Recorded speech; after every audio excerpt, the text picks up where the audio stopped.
The Imitation of Christ by Thomas à Kempis. The first book. Admonitions profitable for the spiritual life. Chapter 1. Of the Imitation of Christ, and of contempt of the world and all its vanities. He that followeth me shall not walk in darkness, saith the Lord. John chapter 8, verse 12.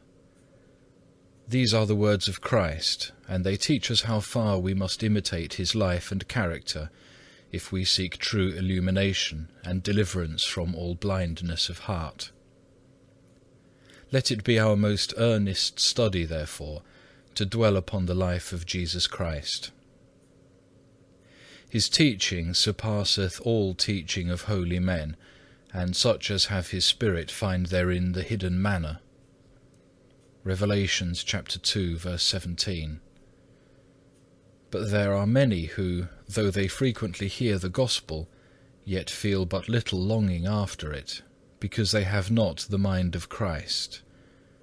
He, therefore, that will fully and with true wisdom understand the words of Christ, let him strive to conform his whole life to that mind of Christ. What doth it profit thee to enter into deep discussion concerning the Holy Trinity, if thou lack humility, and be thus displeasing to the Trinity? For verily it is not deep words that make a man holy and upright, it is a good life which maketh a man dear to God. I had rather feel contrition than be skilful in the definition thereof. If thou knewest the whole Bible, and the sayings of all the philosophers, what should all this profit thee, without the love and grace of God? Vanity of vanities, all is vanity, save to love God, and him only to serve. That is the highest wisdom, to cast the world behind us, and to reach forward to the heavenly kingdom. It is vanity, then, to seek after and to trust in the riches that shall perish. It is vanity, too, to covet honours, and to lift up ourselves on high. It is vanity to follow the desires of the flesh and be led by them, for this shall bring misery at the last. It is vanity to desire a long life, and to have little care for a good life. It is vanity to take thought only for the life which now is, and not to look forward to the things which shall be hereafter. It is vanity to love that which quickly passeth away, and not to hasten where eternal joy abideth. Be oft times mindful of the saying, the eye is not satisfied with seeing, nor the ear with hearing. Ecclesiastes chapter 1, verse 8. Strive therefore to turn away thy heart from the love of the things that are seen, and to set it upon the things that are not seen. For they who follow after their own fleshly lusts defile the conscience and destroy the grace of God. Chapter 2. Of thinking humbly of oneself. There is naturally in every man a desire to know, but what profiteth knowledge without the fear of God? Better of a surety is a lowly peasant who serveth God, than a proud philosopher who watcheth the stars, and neglecteth the knowledge of himself. He who knoweth himself well is vile in his own sight, neither regardeth he the praises of men.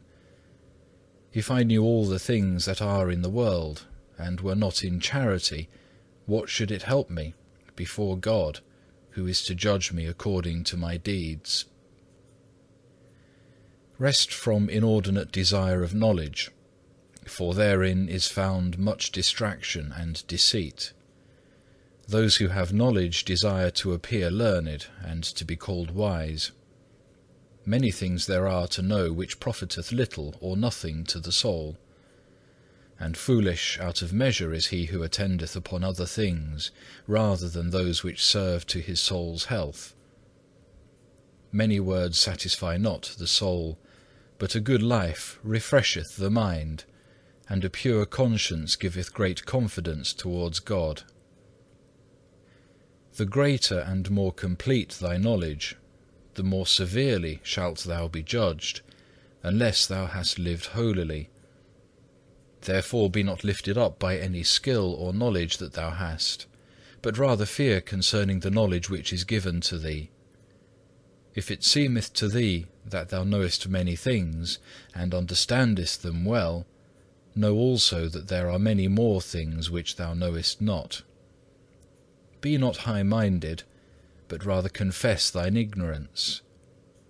Why desirest thou to lift thyself above another, when there are found many more learned and more skilled in the Scripture than thou? If thou wilt know and learn anything with profit, love to be thyself unknown, and to be counted for nothing. That is the highest and most profitable lesson, when a man truly knoweth and judgeth lowly of himself. To account nothing of oneself, and to think always kindly and highly of others, this is great and perfect wisdom. Even shouldest thou see thy neighbour sin openly or grievously, yet thou oughtest not to reckon thyself better than he, for thou knowest not how long thou shalt keep thine integrity. All of us are weak and frail. Hold thou no man more frail than thyself. Chapter 3. Of the knowledge of truth. Happy is the man whom truth by itself doth teach, not by figures and transient words, but as it is in itself. Psalm 94, verse 12. Numbers 12, verse 8. Our own judgment and feelings often deceive us, and we discern but little of the truth. What doth it profit to argue about hidden and dark things, concerning which we shall not be even reproved in the judgment, because we knew them not? O grievous folly, to neglect the things which are profitable and necessary, and to give our minds to things which are curious and hurtful. Having eyes we see not. And what have we to do with talk about genus and species? He to whom the eternal Word speaketh is free from multiplied questionings. From this one word are all things, and all things speak of him. This is the beginning, which also speaketh unto us. John chapter 8, verse 25. No man without him understandeth or rightly judgeth. The man to whom all things are one, who bringeth all things to one, who seeth all things in one, he is able to remain steadfast of spirit and at rest in God. O God, who art the truth, make me one with Thee in everlasting love. It wearieth me oftentimes to read and listen to many things. In Thee is all that I wish for and desire. Let all the doctors hold their peace, let all creation keep silence before Thee. Speak Thou alone to me. The more a man hath unity and simplicity in himself, the more things and the deeper things he understandeth, and that without labour, because he receiveth the light of understanding from above. The spirit which is pure, sincere, and steadfast is not distracted, though it hath many works to do, because it doth all things to the honour of God, and striveth to be free from all thoughts of self-seeking. Who is so full of hindrance and annoyance to thee as thine own undisciplined heart? A man who is good and devout arrangeth beforehand within his own heart the works which he hath to do abroad, and so is not drawn away by the desires of his evil will, but subjecteth everything to the judgment of right reason. Who hath a harder battle to fight than he who striveth for self-mastery? And this should be our endeavour, even to master self, and thus daily to grow stronger than self, and go on unto perfection. All perfection hath some imperfection joined to it in this life, and all our power of sight is not without some darkness. A lowly knowledge of thyself is a surer way to God than the deep searching of man's learning. Not that learning is to be blamed, nor the taking account of anything that is good, but a good conscience and a holy life are better than all. And because many seek knowledge rather than good living, therefore they go astray, and bear little or no fruit. Oh, if they would give that diligence to the rooting out of vice, and the planting of virtue which they give unto vain questionings, there had not been so many evil doings and stumbling blocks among the laity, nor such ill living among houses of religion. Of a surety, at the day of judgment, it will be demanded of us, not what we have read, but what we have done; not how well we have spoken, but how holily we have lived. Tell me, where now are all those masters and teachers whom thou knewest well, whilst they were yet with you, and flourished in learning? Their stalls are now filled by others, who perhaps never have one thought concerning them. Whilst they lived, they seemed to be somewhat, but now no one speaks of them. Oh, how quickly passeth the glory of the world away! Would that their life and knowledge had agreed together, for then would they have read and inquired unto good purpose. How many perish through empty learning in this world, who care little for serving God, and because they love to be great more than to be humble, therefore they have become vain in their imaginations. He only is truly great who hath great charity.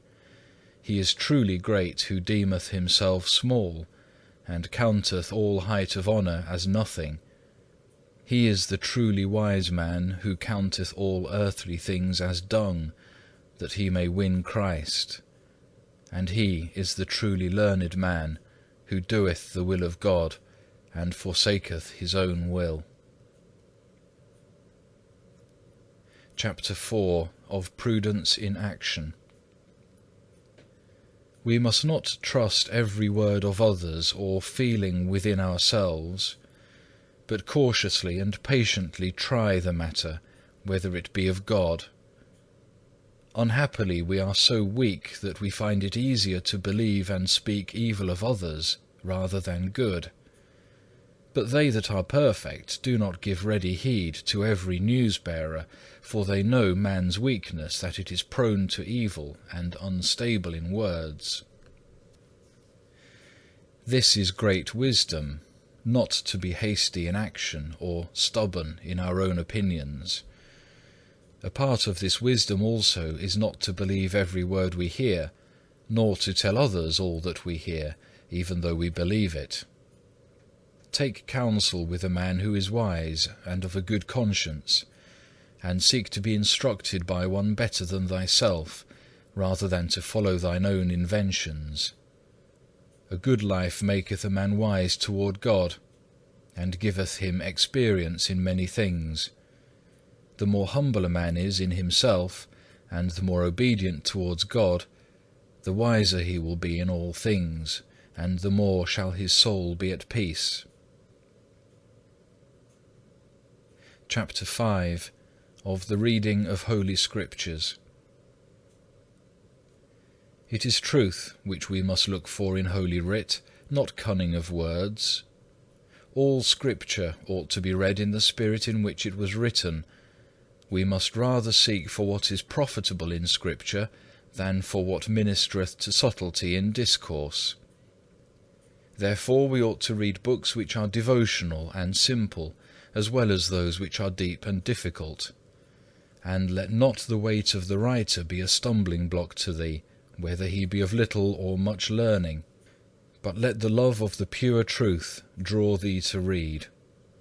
Ask not who hath said this or that, but look to what he says. Men pass away, but the truth of the Lord endureth forever. Without respect of persons, God speaketh to us in diverse manners. Our own curiosity often hindereth us in the reading of holy writings, when we seek to understand and discuss, where we should pass simply on. If thou wouldst profit by thy reading, read humbly, simply, honestly, and not desiring to win a character for learning. Ask freely, and hear in silence the words of holy men, nor be displeased at the hard sayings of older men than thou, for they are not uttered without cause.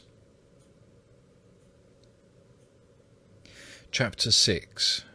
Of inordinate affections. Whensoever a man desireth aught above measure, immediately he becometh restless. The proud and the avaricious man are never at rest, while the poor and lonely of heart abide in the multitude of peace. The man who is not yet wholly dead to self is soon tempted, and is overcome in small and trifling matters. It is hard for him who is weak in spirit, and still in part carnal and inclined to the pleasures of sense, to withdraw himself altogether from earthly desires, and therefore when he withdraweth himself from these, he is often sad, and easily angered too if any oppose his will. But if, on the other hand, he yield to his inclination, immediately he is weighed down by the condemnation of his conscience, for that he hath followed his own desire, and yet in no way attained the peace which he hoped for. The true peace of heart is to be found in resisting passion, not in yielding to it. And therefore there is no peace in the heart of a man who is carnal, nor in him who is given up to the things that are without him, but only in him who is fervent towards God and living the life of the Spirit. Chapter 7. Of fleeing from vain hope and pride. Vain is the life of that man who putteth his trust in men, or in any created thing. Be not ashamed to be the servant of others for the love of Jesus Christ, and to be reckoned poor in this life. Rest not upon thyself, but build thy hope in God. Do what lieth in thy power, and God will help thy good intent. Trust not in thy learning, nor in the cleverness of any that lives, but rather trust in the favour of God, who resisteth the proud and giveth grace to the humble. Boast not thyself in thy riches if thou hast them, nor in thy friends if they be powerful, but in God who giveth all things, and in addition to all things desireth to give even himself. Be not lifted up because of thy strength or beauty of body, for with only a slight sickness it will fail and wither away. Be not vain of thy skilfulness or ability, lest thou displease God, from whom cometh every good gift which we have. Count not thyself better than others, lest perchance thou appear worse in the sight of God, who knoweth what is in man. Be not proud of thy good works, for God's judgments are of another sort than the judgments of man, and what pleaseth man is ofttimes displeasing to him. If thou hast any good, believe that others have more, and so thou mayest preserve thy humility. It is no harm to thee if thou place thyself below all others, but it is great harm if thou place thyself above even one. Peace is ever with the humble man, but in the heart of the proud there is envy and continual wrath. Chapter 8. Of the danger of too much familiarity. Open not thine heart to every man, but deal with one who is wise and feareth God. Be seldom with the young and with strangers. Be not a flatterer of the rich, nor willingly seek the society of the great. Let thy company be the humble and the simple, the devout and the gentle, and let thy discourse be concerning things which edify. Be not familiar with any woman, but commend all good women alike unto God. Choose for thy companions God and his angels only, and flee from the notice of men. We must love all men, but not make close companions of all. It sometimes falleth out that one who is unknown to us is highly regarded through good report of him, whose actual person is nevertheless unpleasing to those who behold it.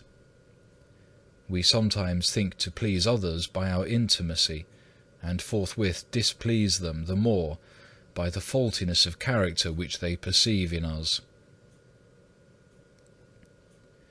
Chapter 9. Of Obedience and Subjection. It is verily a great thing to live in obedience, to be under authority, and not to be at our own disposal. Far safer is it to live in subjection than in a place of authority. Many are in obedience from necessity rather than from love. These take it amiss, and repine for small cause. Nor will they gain freedom of spirit, unless with all their heart they submit themselves for the love of God. Though thou run hither and thither, thou wilt not find peace, save in humble subjection to the authority of him who is set over thee. Fancies about places and change of them have deceived many. True it is that every man willingly followeth his own bent, and is the more inclined to those who agree with him. But if Christ is amongst us, then it is necessary that we sometimes yield up our own opinion for the sake of peace. Who is so wise as to have perfect knowledge of all things? Therefore trust not too much to thine own opinion, but be ready also to hear the opinions of others. Though thine own opinion be good, yet if for the love of God thou foregoest it, and followest that of another, thou shalt the more profit thereby. Ofttimes I have heard that it is safer to hearken and to receive counsel than to give it. It may also come to pass that each opinion may be good, but to refuse to hearken to others when reason or occasion requireth it, is a mark of pride or wilfulness. Chapter 10. Of the danger of superfluity of words. Avoid, as far as thou canst, the tumult of men, for talk concerning worldly things, though it be innocently undertaken, is a hindrance, so quickly are we led captive and defiled by vanity.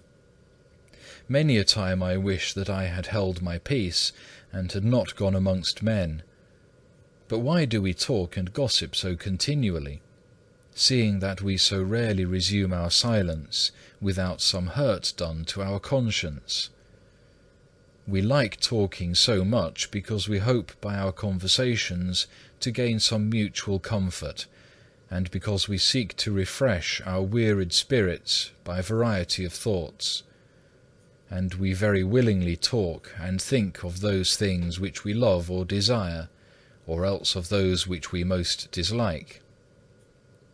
But alas, it is often to no purpose and in vain, for this outward consolation is no small hindrance to the inner comfort which cometh from God.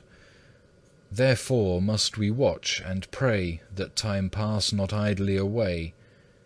If it be right and desirable for thee to speak, speak things which are to edification. Evil custom and neglect of our real profit tend much to make us heedless of watching over our lips.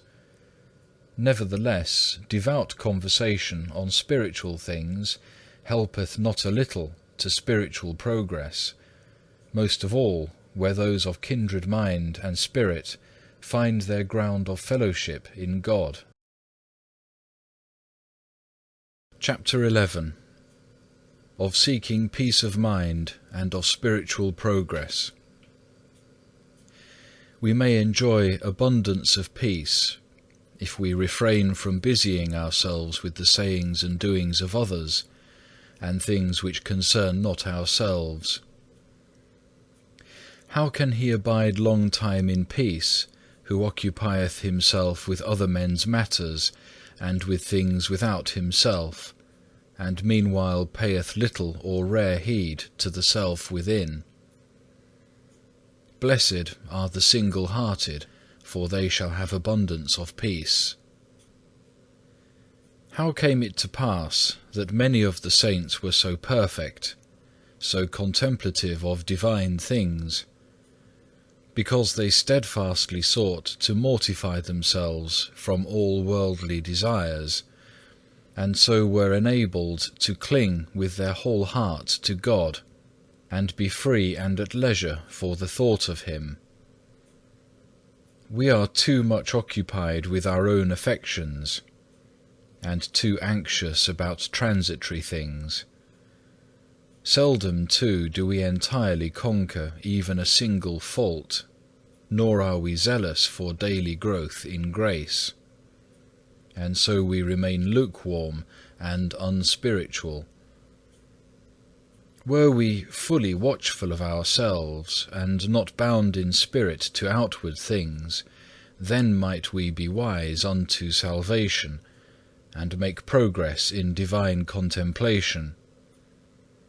Our great and grievous stumbling block is that, not being freed from our affections and desires, we strive not to enter into the perfect way of the saints. And when even a little trouble befalleth us, too quickly are we cast down, and fly to the world to give us comfort. If we would quit ourselves like men, and strive to stand firm in the battle, then should we see the Lord helping us from heaven, for He Himself is always ready to help those who strive and who trust in Him. Yea, He provideth for us occasions of striving, to the end that we may win the victory. If we look upon our progress in religion as a progress only in outward observances and forms, our devoutness will soon come to an end. But let us lay the axe to the very root of our life, that, being cleansed from affections, we may possess our souls in peace. If each year should see one fault rooted out from us, we should go quickly on to perfection. But on the contrary, we often feel that we are better and holier in the beginning of our conversion than after many years of profession. Zeal and progress ought to increase day by day, yet now it seemeth a great thing if one is able to retain some portion of his first ardour. If we could put some slight stress on ourselves at the beginning, then afterwards we should be able to do all things with ease and joy. It is a hard thing to break through a habit, and a yet harder thing to go contrary to our own will. Yet if thou overcome not slight and easy obstacles, how shalt thou overcome greater ones? Withstand thy will at the beginning, and unlearn an evil habit, lest it lead thee little by little into worse difficulties. Oh, if thou knewest what peace thy holy life should bring to thyself, and what joy to others, methinketh thou wouldst be more zealous for spiritual profit. Chapter 12. Of the uses of adversity. It is good for us that we sometimes have sorrows and adversities, for they often make a man lay to heart that he is only a stranger and sojourner, and may not put his trust in any worldly thing. It is good that we sometimes endure contradictions, and are hardly and unfairly judged when we do and mean what is good. for these things help us to be humble and shield us from vainglory. For then we seek the more earnestly the witness of God, when men speak evil of us falsely and give us no credit for good. Therefore ought a man to rest wholly upon God, so that he needeth not seek much comfort at the hand of man.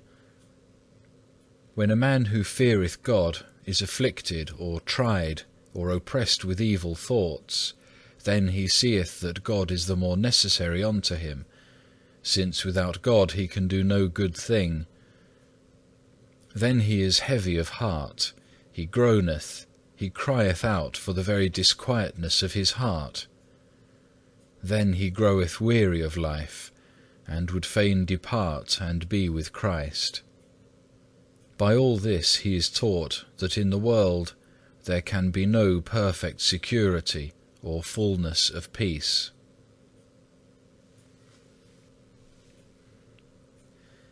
Chapter 13. Of resisting temptation.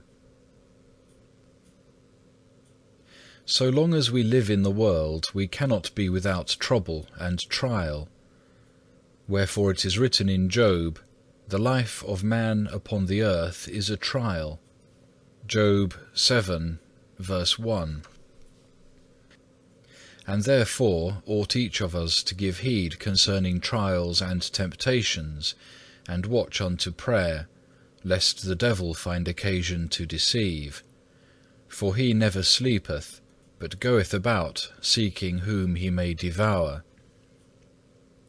No man is so perfect in holiness that he hath never temptations, nor can he ever be wholly free from them.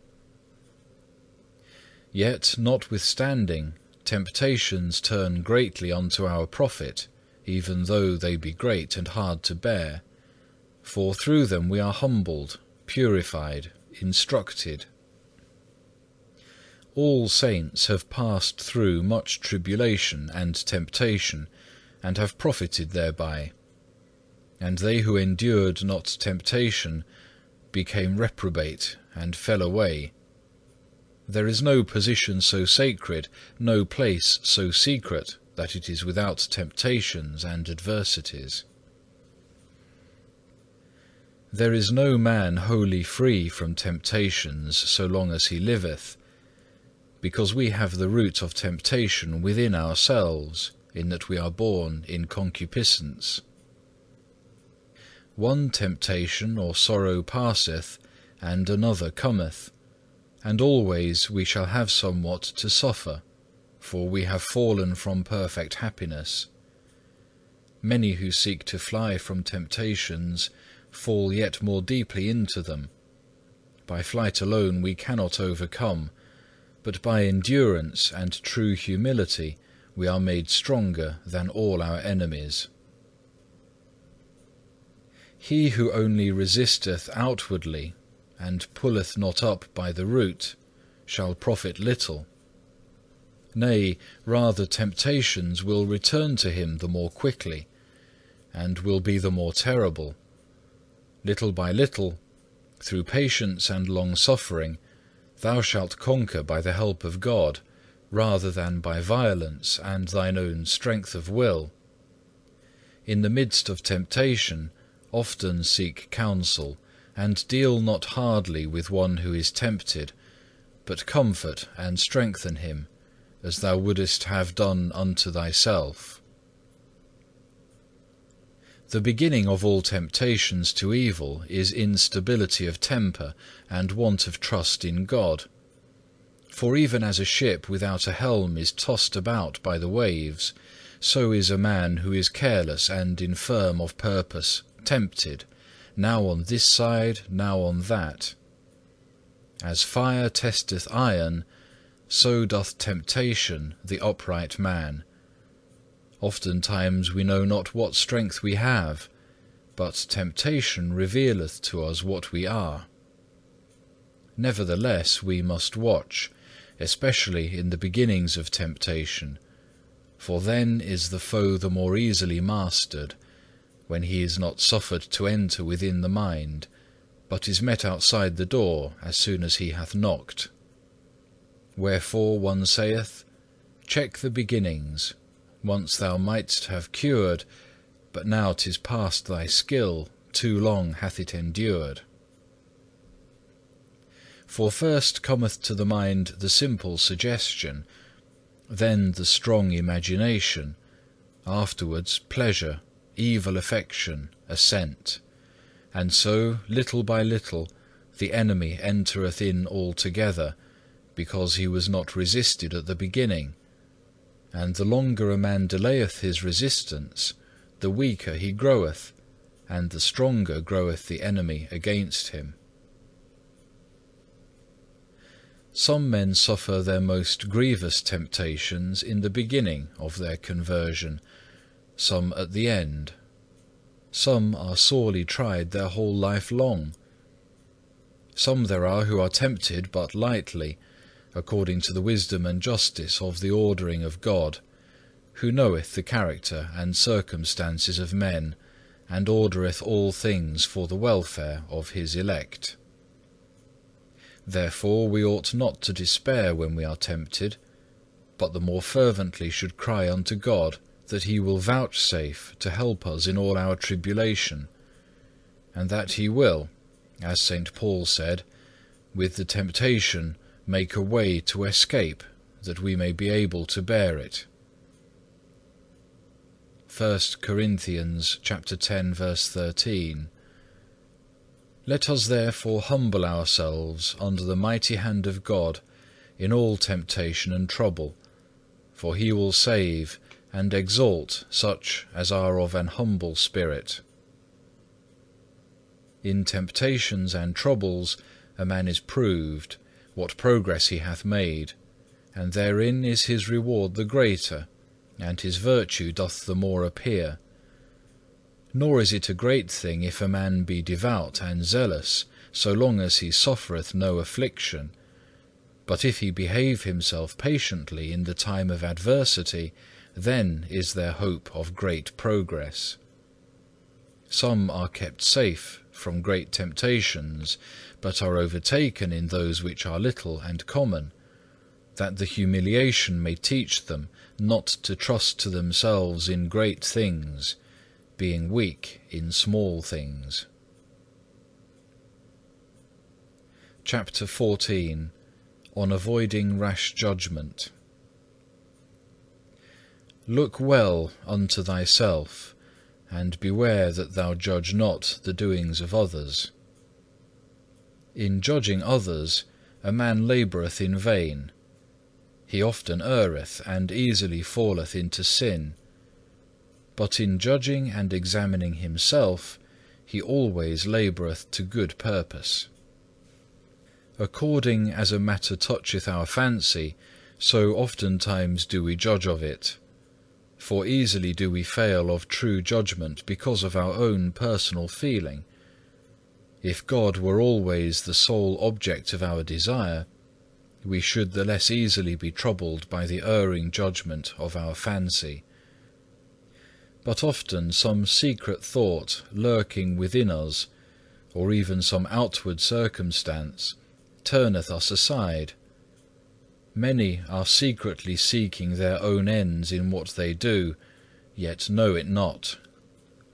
They seem to live in good peace of mind, so long as things go well with them, and according to their desires. But if their desires be frustrated and broken, immediately they are shaken and displeased. Adversity of feelings and opinions very often brings about dissensions between friends, between countrymen, between religious and godly men. Established custom is not easily relinquished, and no man is very easily led to see with the eyes of another. If thou rest more upon thy own reason or experience than upon the power of Jesus Christ, thy light shall come slowly and hardly. For God willeth us to be perfectly subject unto Himself, and all our reason to be exalted by abundant love towards Him. Chapter 15. Of Works of Charity. For no worldly good whatsoever, and for the love of no man, must anything be done which is evil. But for the help of the suffering, a good work must sometimes be postponed, or be changed for a better. For herein a good work is not destroyed, but improved.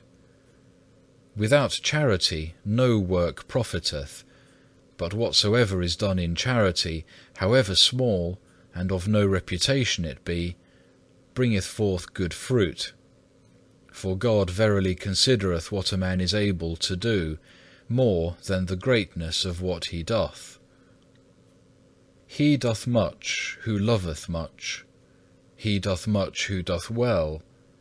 He doth well who ministereth to the public good rather than to his own. Oftentimes that seemeth to be charity which is rather carnality, because it springeth from natural inclination, self-will, hope of repayment, desire of gain. He who hath true and perfect charity in no wise seeketh his own good, but desireth that God alone be altogether glorified. He envieth none, because he longeth for no selfish joy, nor doth he desire to rejoice in himself, but longeth to be blessed in God as the highest good. He ascribeth good to none, save to God only, the fountain whence all good proceedeth, and the end, the peace, the joy of all saints. O, he who hath but a spark of true charity hath verily learned that all worldly things are full of vanity. Chapter 16. Of bearing with the faults of others. Those things which a man cannot amend in himself or in others, he ought patiently to bear, until God shall otherwise ordain. Bethink thee that perhaps it is better for thy trial and patience, without which our merits are but little worth. Nevertheless thou oughtest, when thou findest such impediments, to beseech God that He would vouchsafe to sustain thee, that thou be able to bear them with good will. If one who is once or twice admonished refuse to hearken, strive not with him, but commit all to God, that His will may be done and His honour be shown in His servants, for He knoweth well how to convert the evil unto good. Endeavour to be patient in bearing with other men's faults and infirmities, whatsoever they be, for thou thyself also hast many things which have need to be borne with by others. If thou canst not make thine own self what thou desireth, how shalt thou be able to fashion another to thine own liking? We are ready to see others made perfect, and yet we do not amend our own shortcomings. We will that others be straitly corrected, but we will not be corrected ourselves. The freedom of others displeaseth us, but we are dissatisfied that our own wishes shall be denied us. We desire rules to be made restraining others, but by no means will we suffer ourselves to be restrained. Thus therefore doth it plainly appear how seldom we weigh our neighbour in the same balance with ourselves. If all men were perfect, what then should we have to suffer from others for God? But now hath God thus ordained that we may learn to bear one another's burdens, because none is without defect, none without a burden, none sufficient of himself, none wise enough of himself, but it behoveth us to bear with one another, to comfort one another, to help, instruct, admonish one another. How much strength each man hath is best proved by occasions of adversity, for such occasions do not make a man frail, but show of what temper he is. Chapter 17. Of a religious life. It behoveth thee to learn to mortify thyself in many things, if thou wilt live in amity and concord with other men. It is no small thing to dwell in a religious community or congregation, and to live there without complaint, and therein to remain faithful even unto death. Blessed is he who hath lived a good life in such a body, and brought it to a happy end. If thou wilt stand fast, and wilt profit as thou oughtest, hold thyself as an exile and a pilgrim upon the earth. Thou wilt have to be counted as a fool for Christ, if thou wilt lead a religious life. The clothing and outward appearance are of small account. It is change of character and entire mortification of the affections which make a truly religious man. He who seeketh aught save God and the health of his soul shall find only tribulation and sorrow. Nor can he stand long in peace who striveth not to be least of all and servant of all. Thou art called to endure and to labour, not to a life of ease and trifling talk. Here, therefore, are men tried as gold in the furnace. No man can stand unless with all his heart he will humble himself for God's sake. Chapter 18. Of the example of the Holy Fathers. Consider now the lively examples of the Holy Fathers, in whom shone forth real perfectness and religion, and thou shalt see how little, even as nothing, is all that we do. Ah, what is our life when compared to theirs? They, saints and friends of Christ as they were, served the Lord in hunger and thirst, in cold and nakedness, in labour and weariness, in watchings and fastings, in prayer and holy meditations, in persecutions and much rebuke. Oh, how many and grievous tribulations did the apostles, martyrs, confessors, virgins endure, and all others who would walk in the footsteps of Christ. For they hated their souls in this world, that they might keep them unto life eternal. Oh, how strict and retired a life was that of the Holy Fathers, who dwelt in the desert! What long and grievous temptations they did suffer! How often were they assaulted by the enemy! What frequent and fervid prayers did they offer unto God! What strict fasts did they endure! What fervent zeal and desire after spiritual profit did they manifest! How bravely did they fight that their vices might not gain the mastery! How entirely and steadfastly did they reach after God! By day they laboured, and at night they gave themselves ofttimes unto prayer. Yea, even when they were labouring, they ceased not from mental prayer. They spent their whole time profitably. Every hour seemed short for retirement with God, and through the great sweetness of contemplation, even the need of bodily refreshment was forgotten. They renounced all riches, dignities, honours, friends, kinsmen. They desired nothing from the world. They ate the bare necessaries of life. They were unwilling to minister to the body even in necessity. Thus they were poor in earthly things, but rich above measure in grace and virtue. Though poor to the outer eye, within they were filled with grace and heavenly benedictions. They were strangers to the world, but unto God they were as kinsmen and friends. They seemed unto themselves as of no reputation, and in the world's eye contemptible.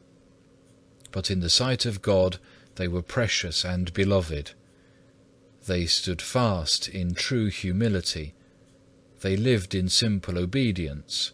They walked in love and patience. And thus they waxed strong in spirit, and obtained great favour before God. To all religious men they were given as an example, and they ought more to provoke us into good livings than the number of the lukewarm tempteth to carelessness of life. Oh, how great was the love of all religious persons at the beginning of this sacred institution! Oh, what devoutness of prayer! What rivalry in holiness! What strict discipline was observed! What reverence and obedience under the rule of the Master showed they in all things! The traces of them that remain until now testify that they were truly holy and perfect men, who fighting so bravely trod the world under foot. Now a man is counted great, if only he be not a transgressor, and if he can only endure with patience what he hath undertaken. Oh, the coldness and negligence of our times, that we so quickly decline from the former love, and it is become a weariness to live because of sloth and lukewarmness. May progress in holiness not wholly fall asleep in thee, who many times hast seen so many examples of devout men. Chapter 19.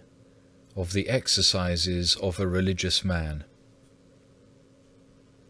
The life of a Christian ought to be adorned with all virtues, that he may be inwardly what he outwardly appeareth unto men.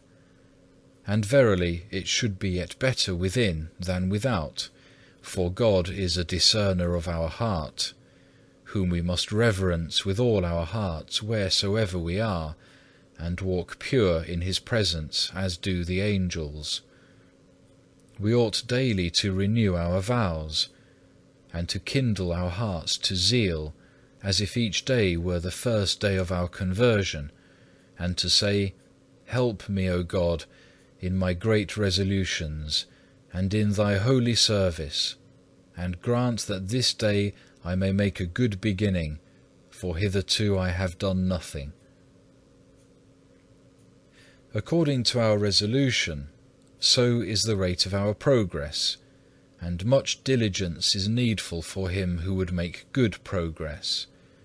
For if he who resolveth bravely oftentimes falleth short, how shall it be with him who resolveth rarely or feebly? But manifold causes bring about abandonment of our resolution, yet a trivial omission of holy exercises can hardly be made without some loss to us. The resolution of the righteous dependeth more upon the grace of God than upon their own wisdom, for in Him they always put their trust, whatsoever they take in hand.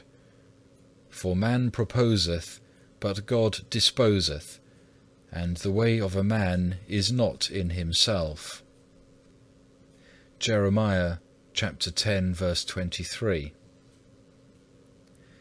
If a holy exercise be sometimes omitted for the sake of some act of piety, or of some brotherly kindness, it can easily be taken up afterwards.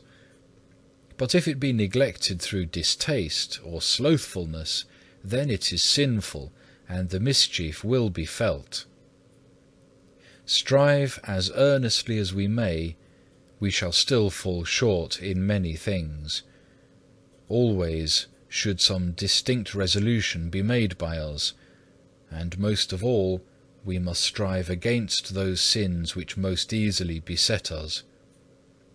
Both our outer and inner life should be straitly examined and ruled by us, because both have to do with our progress.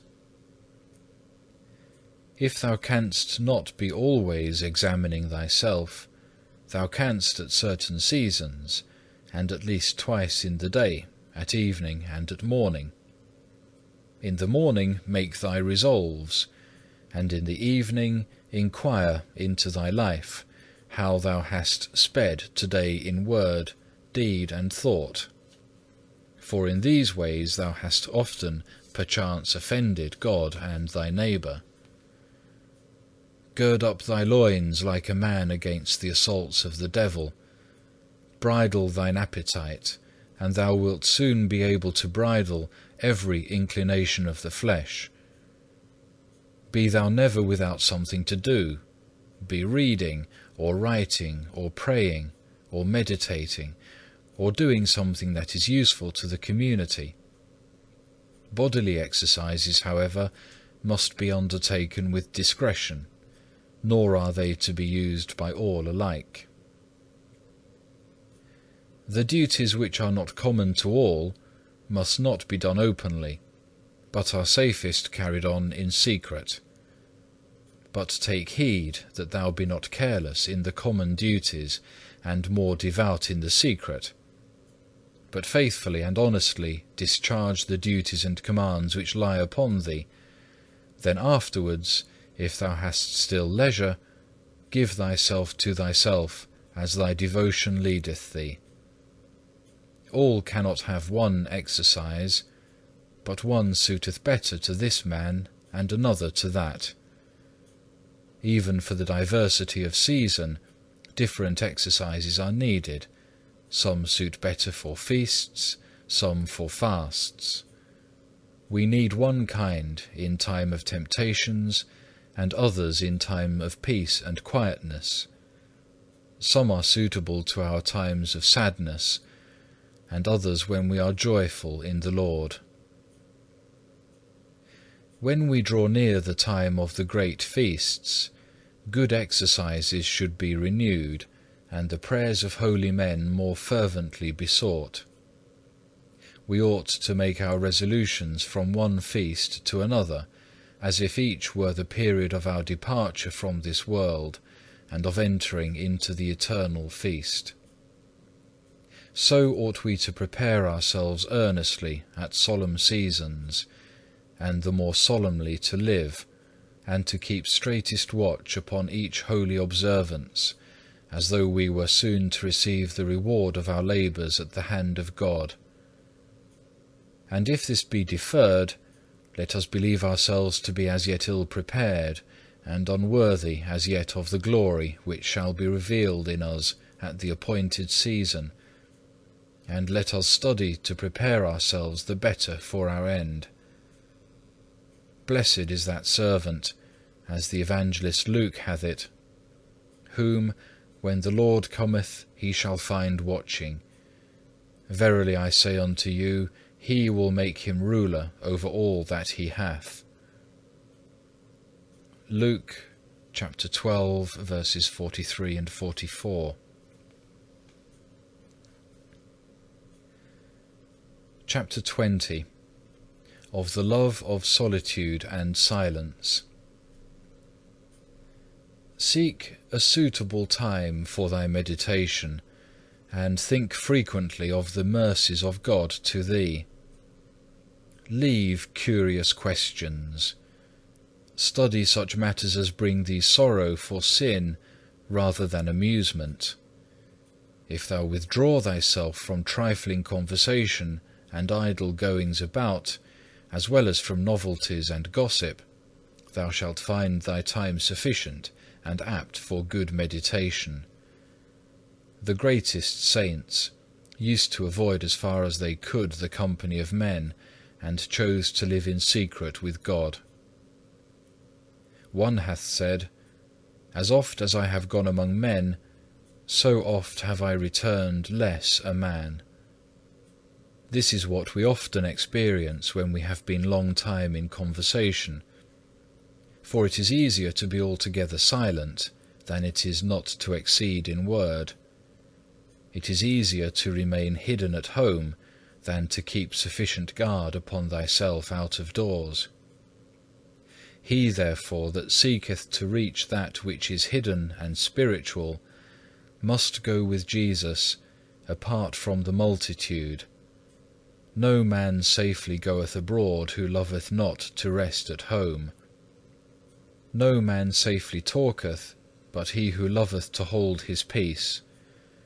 No man safely ruleth, but he who loveth to be subject. No man safely commandeth, but he who loveth to obey.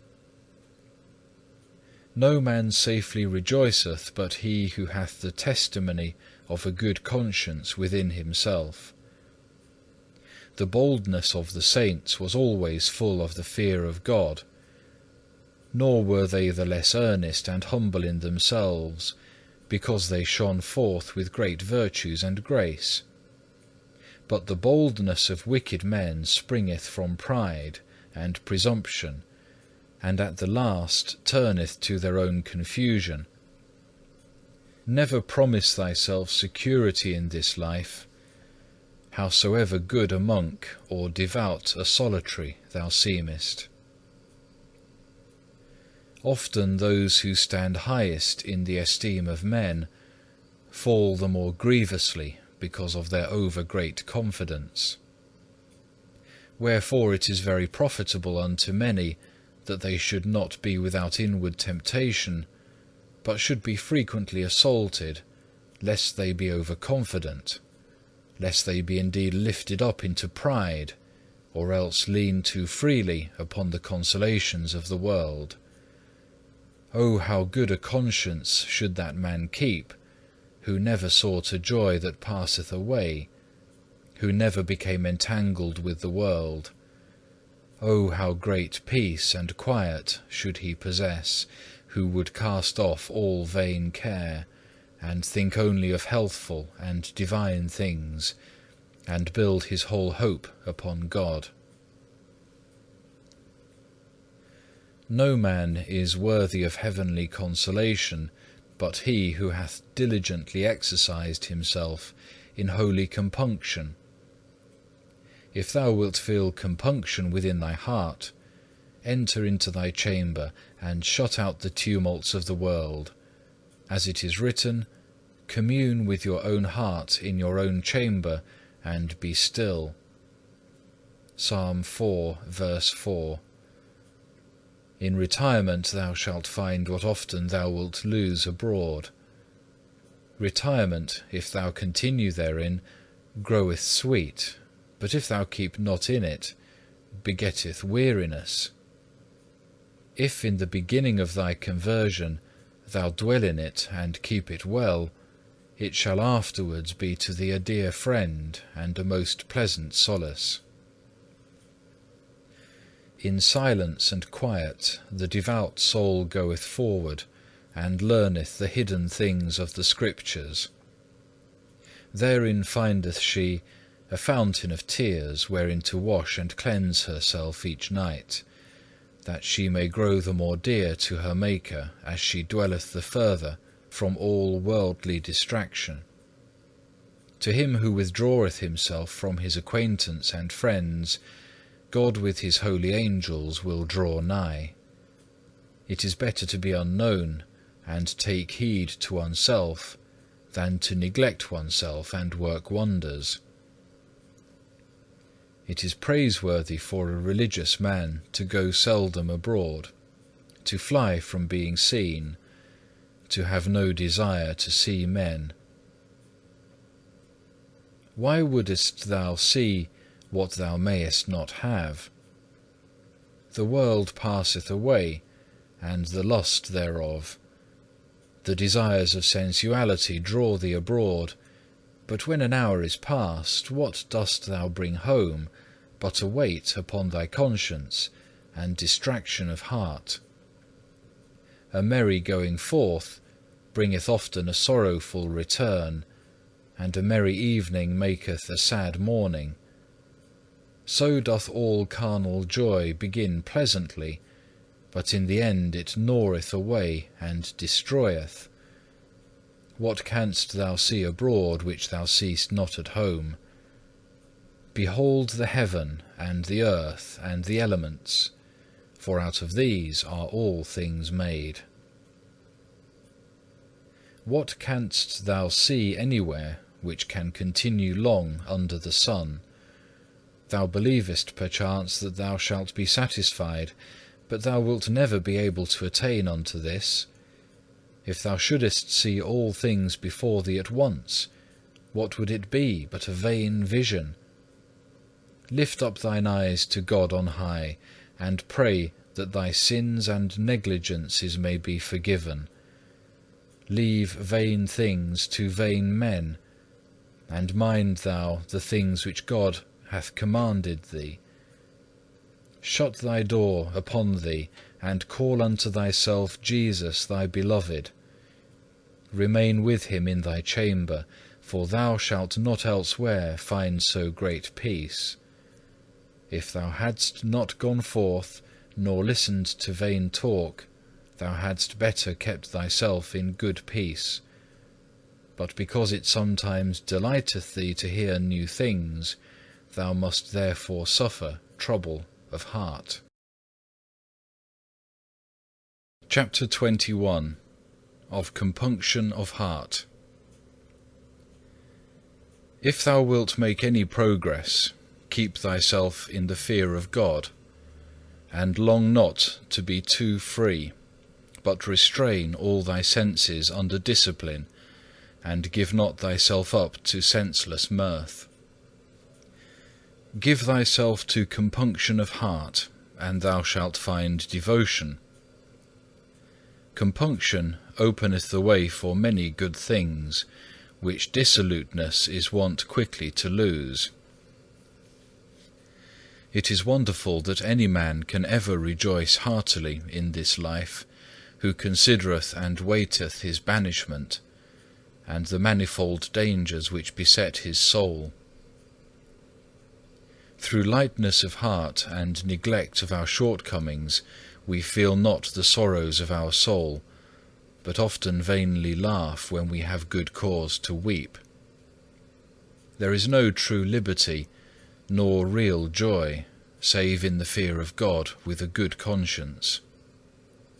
Happy is he who can cast away every cause of distraction, and bring himself to the one purpose of holy compunction. Happy is he who putteth away from him whatsoever may stain or burden his conscience. Strive manfully. Custom is overcome by custom. If thou knowest how to let men alone, they will gladly let thee alone to do thine own works. Busy not thyself with the affairs of others, nor entangle thyself with the business of great men. Keep always thine eye upon thyself first of all, and give advice to thyself specially before all thy dearest friends. If thou hast not the favour of men, be not thereby cast down, but let thy concern be that thou holdest not thyself so well and circumspectly as becometh a servant of God and a devout monk. It is often better and safer for a man not to have many comforts in this life, especially those which concern the flesh.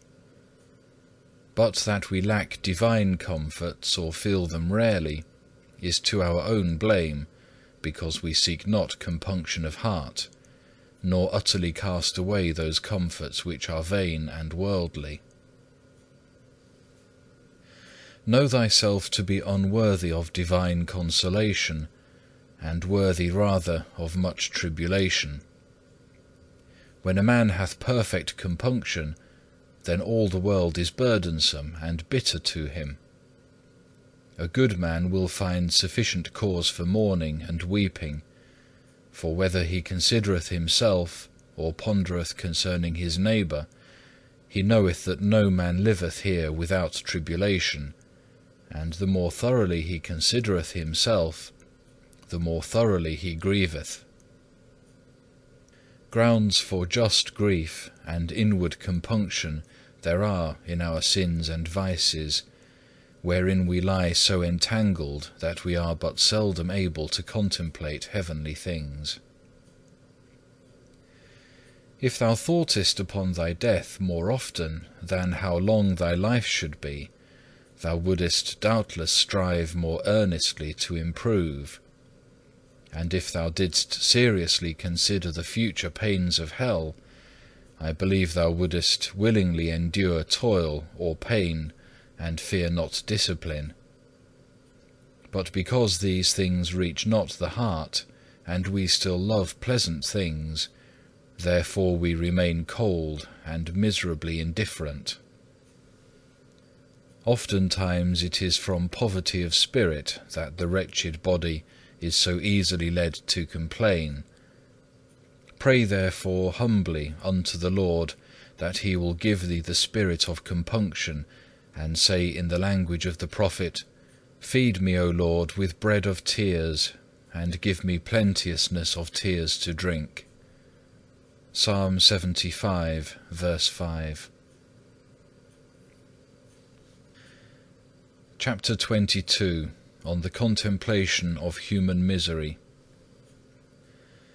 Thou art miserable wheresoever thou art, and whithersoever thou turnest, unless thou turn thee to God.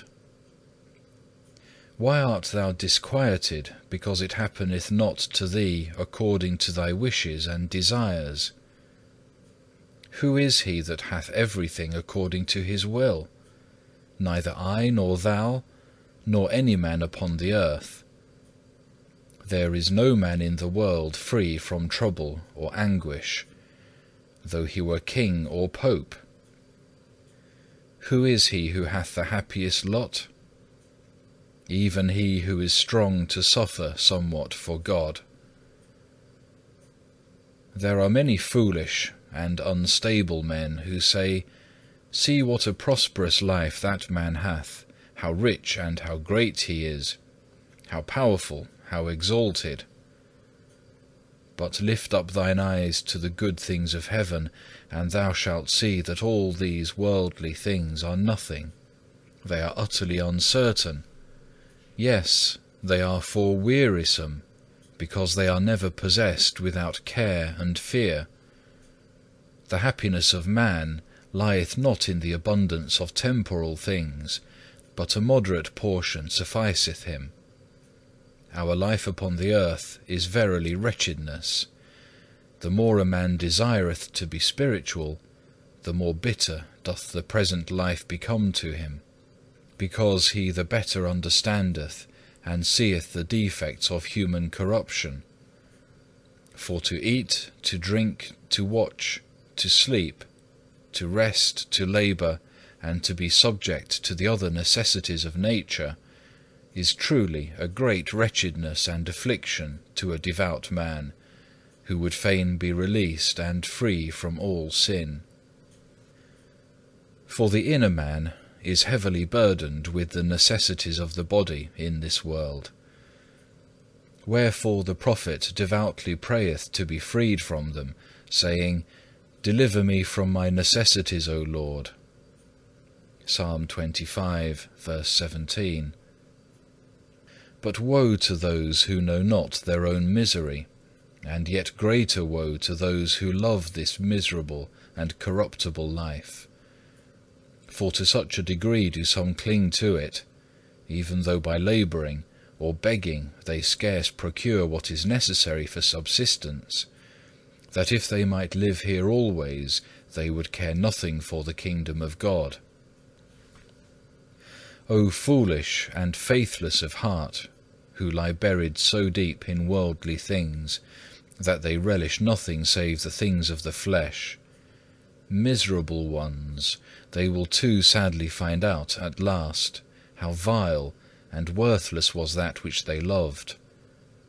The saints of God and all loyal friends of Christ held as nothing the things which pleased the flesh, or those which flourish in this life, but their whole hope and affection aspired to the things which are above. Their whole desire was borne upwards to everlasting and invisible things, lest they should be drawn downwards by the love of things visible. Lose not, brother, thy loyal desire of progress to things spiritual. There is yet time, the hour is not past. Why wilt thou put off thy resolution? Arise, begin this very moment, and say, now is the time to do, now is the time to fight, now is the proper time for amendment. When thou art ill at ease and troubled, then is the time when thou art nearest unto blessing. Thou must go through fire and water, that God may bring thee into a wealthy place. Unless thou put force upon thyself, thou wilt not conquer thy faults. So long as we carry about with us this frail body, we cannot be without sin, we cannot live without weariness and trouble. Gladly would we have rest from all misery, but because through sin we have lost innocence, we have lost also the true happiness. Therefore must we be patient and wait for the mercy of God, until this tyranny be overpast and this mortality be swallowed up of life.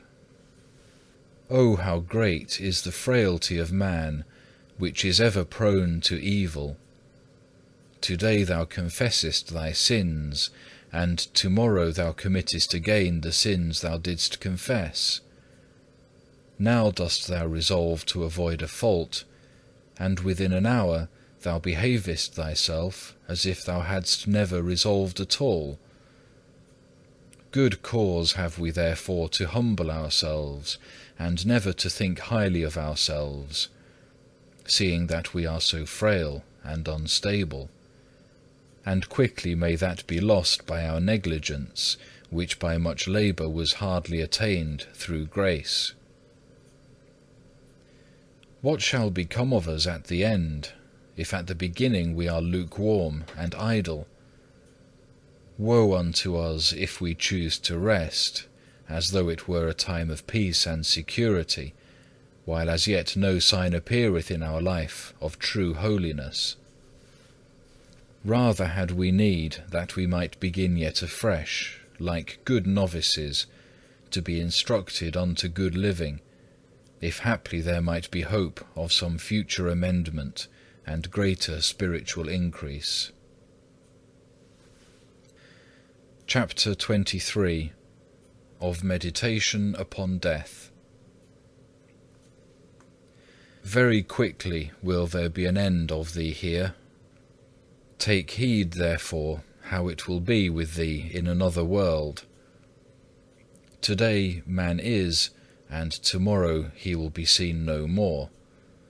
And being removed out of sight, quickly also is he out of mind. O the dullness and hardness of man's heart, which thinketh only of the present, and looketh not forward to the future. Thou oughtest in every deed and thought so to order thyself as if thou wert to die this day. If thou hadst a good conscience, thou wouldst not greatly fear death. It were better for thee to watch against sin than to fly from death. If today thou art not ready, how shalt thou be ready tomorrow? Tomorrow is an uncertain day, and how knowest thou that thou shalt have a tomorrow? What doth it profit to live long, when we amend so little? Ah, long life doth not always amend, but often the more increaseth guilt. O that we might spend a single day in this world as it ought to be spent. Many there are who reckon the years since they were converted, and yet oftentimes how little is the fruit thereof. If it is a fearful thing to die, it may be perchance a yet more fearful thing to live long.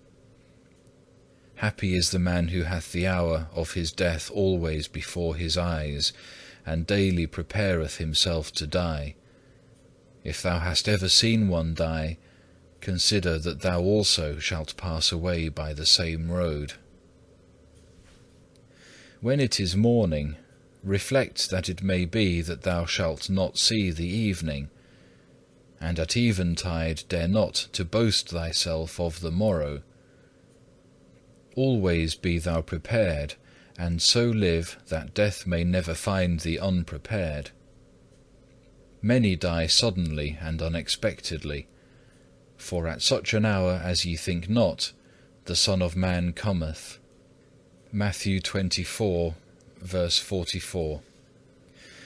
When that last hour shall come, thou wilt begin to think very differently of thy whole life past, and wilt mourn bitterly that thou hast been so negligent and slothful. Happy and wise is he who now striveth to be such in life as he would fain be found in death. For a perfect contempt of the world, a fervent desire to excel in virtue, the love of discipline, the painfulness of repentance, readiness to obey, denial of self, submission to any adversity for love of Christ, these are the things which shall give great confidence of a happy death. Whilst thou art in health, thou hast many opportunities of good works, but when thou art in sickness, I know not how much thou wilt be able to do. Few are made better by infirmity, even as they who wander much abroad seldom become holy. Trust not thy friends and kinsfolk, nor put off the work of thy salvation to the future, for men will forget thee sooner than thou thinkest. It is better for thee now to provide in time, and to send some good before thee, than to trust to the help of others. If thou art not anxious for thyself now, who, thinkest thou, will be anxious for thee afterwards? Now the time is most precious. Now is the accepted time. Now is the day of salvation. But alas, that thou spendest not well this time, wherein thou mightest lay up treasure which should profit thee everlastingly. The hour will come when thou shalt desire one day, yea, 1 hour, for amendment of life, and I know not whether thou shalt obtain.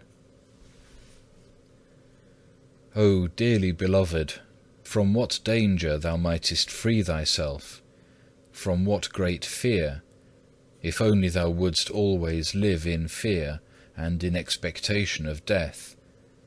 Strive now to live in such wise that in the hour of death thou mayest rather rejoice than fear. Learn now to die to the world, so shalt thou begin to live with Christ. Learn now to condemn all earthly things, and then mayest thou freely go unto Christ. Keep under thy body by penitence, and then shalt thou be able to have a sure confidence. Ah, foolish one, why thinkest thou that thou shalt live long, when thou art not sure of a single day? How many have been deceived, and suddenly have been snatched away from the body? How many times hast thou heard how one was slain by the sword, another was drowned, another falling from on high broke his neck, another died at the table, another whilst at play. One died by fire, another by the sword, another by the pestilence, another by the robber. Thus cometh death to all, and the life of men swiftly passeth away like a shadow. Who will remember thee after thy death? And who will entreat for thee? Work, work now, O dearly beloved, work all that thou canst, for thou knowest not when thou shalt die, nor what shall happen unto thee after death.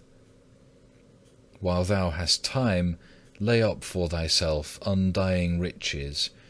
Think of naught but of thy salvation. Care only for the things of God. Make to thyself friends, by venerating the saints of God, and walking in their steps, that when thou failest, thou mayest be received unto everlasting habitations. Luke 16, verse 9. Keep thyself as a stranger and a pilgrim upon the earth, to whom the things of the world appertain not. Keep thine heart free and lifted up towards God. From here have we no continuing city. Hebrews 13, verse 14. To Him direct thy daily prayers with crying and tears, that thy spirit may be found worthy to pass happily after death unto its Lord. Amen. Chapter 24. Of the judgment and punishment of the wicked. In all that thou doest, remember the end, and how thou wilt stand before a strict judge, from whom nothing is hid, who is not bribed with gifts, nor accepteth excuses, but will judge righteous judgment. O most miserable and foolish sinner, who art sometimes in fear of the countenance of an angry man, what wilt thou answer to God, who knoweth all thy misdeeds? Why dost thou not provide for thyself against the day of judgment, when no man shall be able to be excused or defended by means of another, but each one shall bear his burden himself alone? Now doth thy labour bring forth fruit. Now is thy weeping acceptable, thy groaning heard, thy sorrow well pleasing to God, and cleansing to thy soul. Even here on earth the patient man findeth great occasion of purifying his soul. When suffering injuries, he grieveth more for the other's malice than for his own wrong.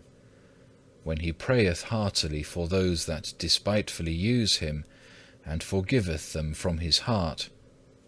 When he is not slow to ask pardon from others. When he is swifter to pity than to anger. When he frequently denieth himself, and striveth altogether to subdue the flesh to the spirit.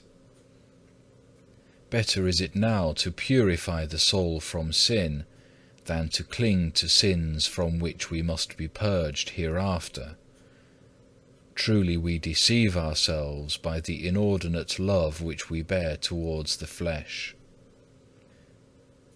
What is it which that fire shall devour, save thy sins? The more thou sparest thyself, and followest the flesh, the more heavy shall thy punishment be, and the more fuel art thou heaping up for the burning. For wherein a man hath sinned, therein shall he be the more heavily punished. There shall the slothful be pricked forward with burning goads, and the gluttons be tormented with intolerable hunger and thirst. There shall the luxurious and the lovers of pleasure be plunged into burning pitch and stinking brimstone, and the envious shall howl like mad dogs for very grief. No sin will there be which shall not be visited with its own proper punishment. The proud shall be filled with utter confusion, and the covetous shall be pinched with miserable poverty. An hour's pain there shall be more grievous than 100 years here of the bitterest penitence. No quiet shall be there, no comfort for the lost, though here sometimes there is respite from pain, and enjoyment of the solace of friends.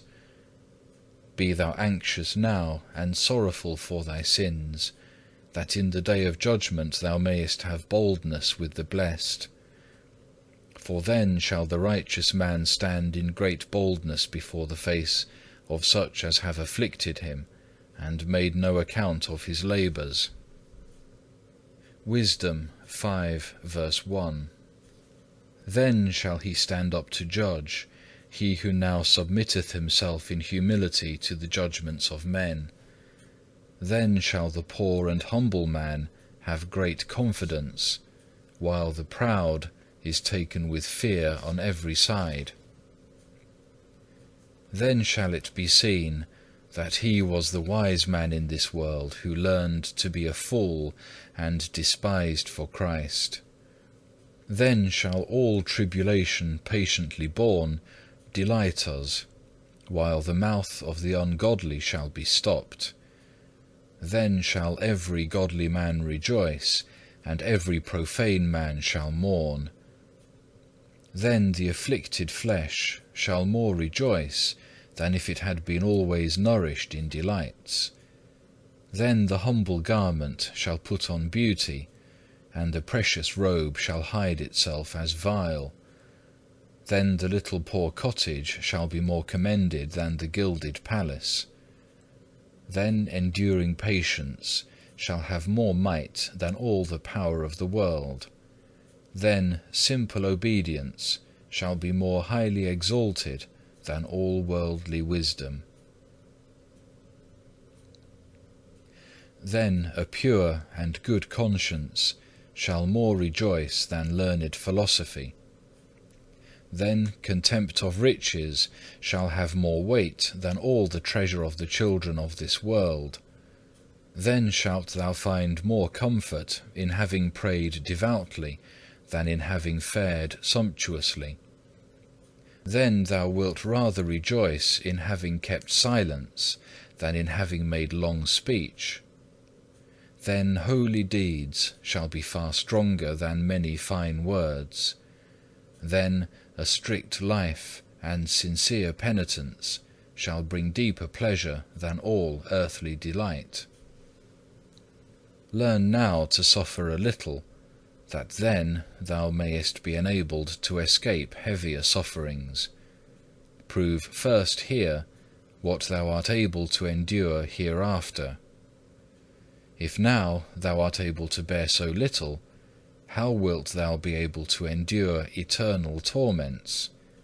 If now a little suffering maketh thee so impatient, what shall hell-fire do then? Behold, of a surety, thou art not able to have two paradises, to take thy fill or delight here in this world, and to reign with Christ hereafter. If even unto this day thou hadst ever lived in honours and pleasures, what would the whole profit thee, if now death came to thee in an instant? All, therefore, is vanity, save to love God and to serve Him only. For he who loveth God with all his heart feareth not death, nor punishment, nor judgment, nor hell, because perfect love giveth sure access to God. But he who still delighteth in sin, no marvel if he is afraid of death and judgment. Nevertheless, it is a good thing, if love as yet cannot restrain thee from evil, that at least the fear of hell should hold thee back. But he who putteth aside the fear of God cannot long continue in good, but shall quickly fall into the snares of the devil. Chapter 25. Of the zealous amendment of our whole life. Be thou watchful and diligent in God's service, and bethink thee often why thou hast renounced the world. Was it not that thou mightest live to God, and become a spiritual man? Be zealous, therefore, for thy spiritual profit, for thou shalt receive shortly the reward of thy labours, and neither fear nor sorrow shall come any more into thy borders. Now shalt thou labour a little, and thou shalt find great rest, yea, everlasting joy. If thou shalt remain faithful and zealous in labour, doubt not that God shall be faithful and bountiful in rewarding thee. It is thy duty to have a good hope that thou wilt attain the victory, but thou must not fall into security, lest thou become slothful or lifted up.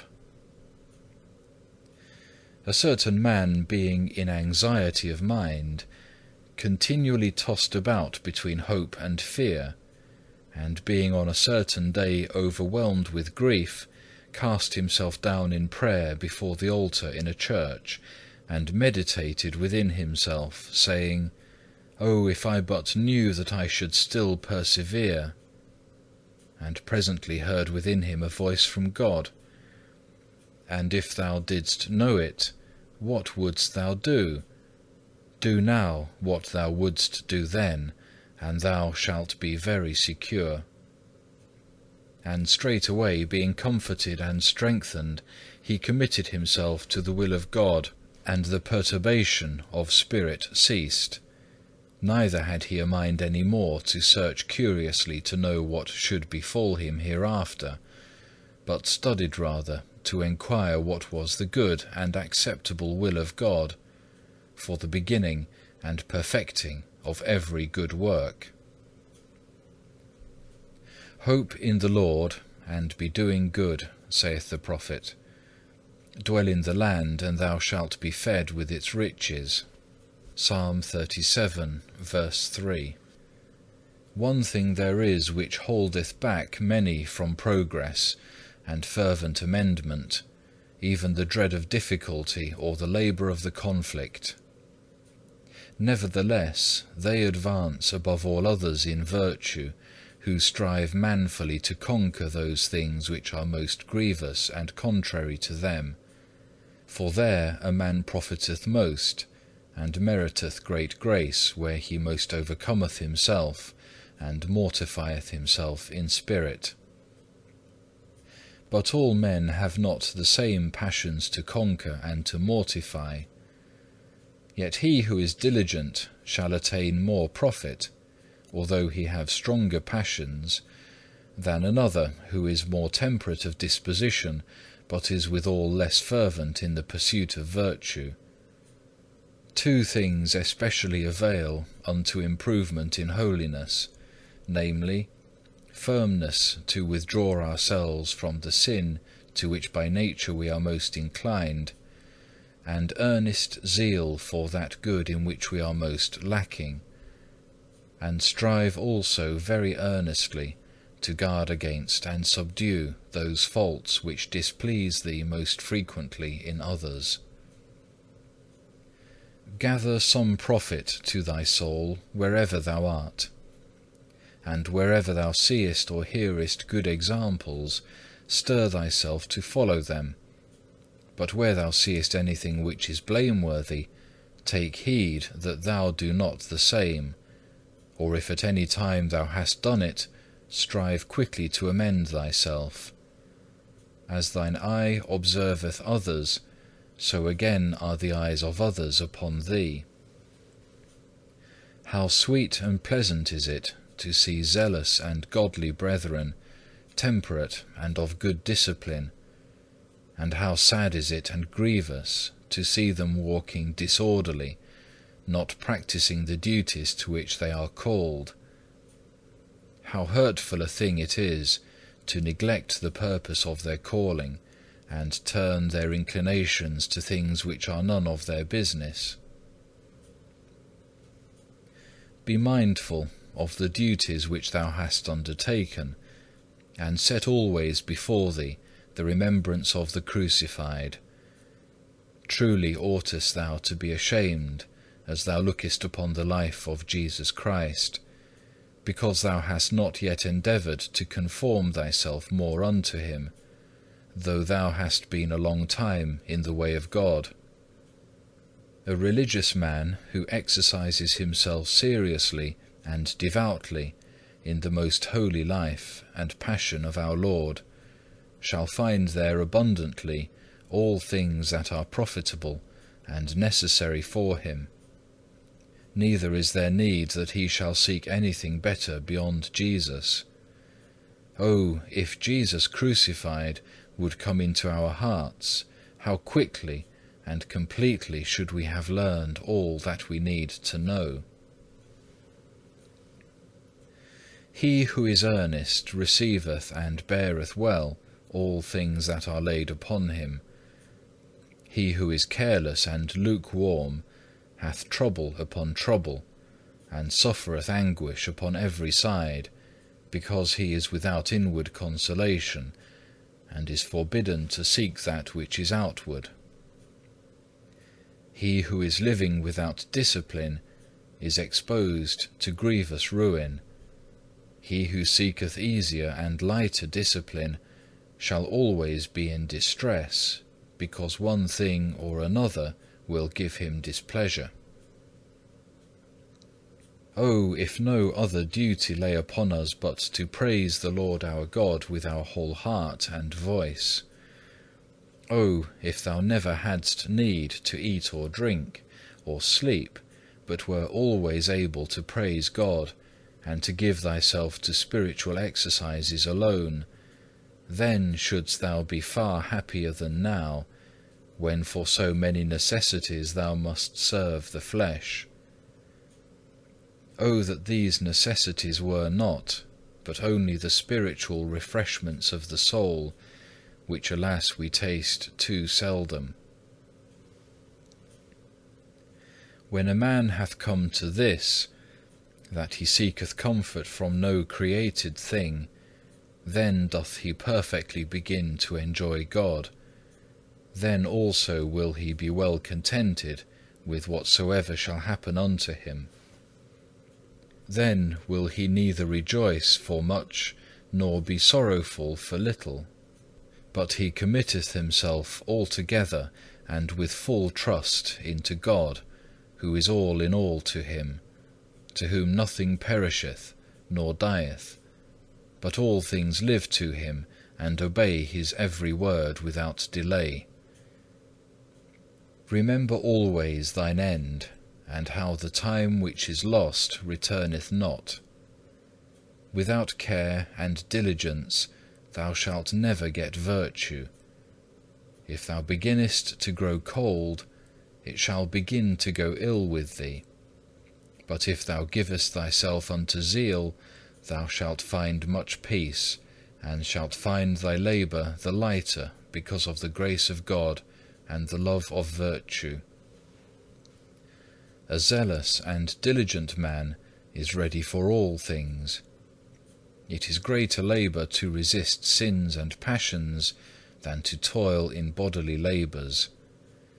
He who shunneth not small faults falleth little by little into greater. At eventide thou shalt always be glad if thou spend the day profitably. Watch over thyself, stir thyself up, admonish thyself, and howsoever it be with others, neglect not thyself. The more violence thou dost unto thyself, the more thou shalt profit. Amen. End of the first book. The Imitation of Christ by Thomas à Kempis.